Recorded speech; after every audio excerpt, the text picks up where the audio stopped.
Magandang araw po sa inyong lahat, lalo na sa ating mga pinuno, kawal at kawani ng Hukbong Katihan ng Pilipinas.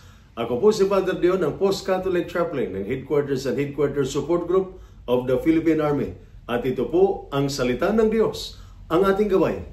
Ngayon po ay Saturday, July 19, 2025, ng ika-15 linggo sa karaniwang panahon. Ang buhay ay parang paglalakbay ng mga Israelita, madilim, mahirap at puno ng tanong. Ayon po sa ating unang pagbasa mula sa aklat ng Exodus, inilabas ng Diyos ang mga Israelita mula sa kanilang pagkaalipin sa gitna ng gabi. Hindi madali, ngunit kasama nila ang Diyos. Ganyan din sa atin. Bilang sundalo, magulang, anak o mananampalataya, may mga gabi tayong pagod, malayo sa pamilya, at puno ng tahimik na laban. Ngunit, huwag tayong mawalan ng pag-asa. Binabantayan tayo ng Diyos sa bawat hakbang.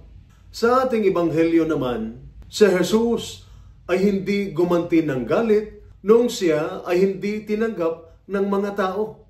Sa halip, pinili niya ang habag, ang katahimikan at pagpapagaling. Ang tunay na lakas ay hindi sa sigawan o dahas, kundi maamong puso at malasakit.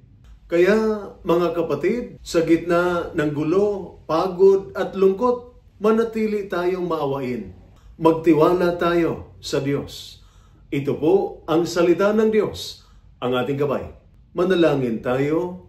Panginoon, sa hirap ng buhay, tulungan mo kaming manatiling tapat, mapagpakumbaba at maawain tulad ni Jesus. Lagi mong ipadama sa amin na kasama ka namin. Amen. At sumainyo at sa inyong pamilya ang pagpapala ng makapangyarihang Diyos, Ama, Anak at Espiritu Santo. Amen.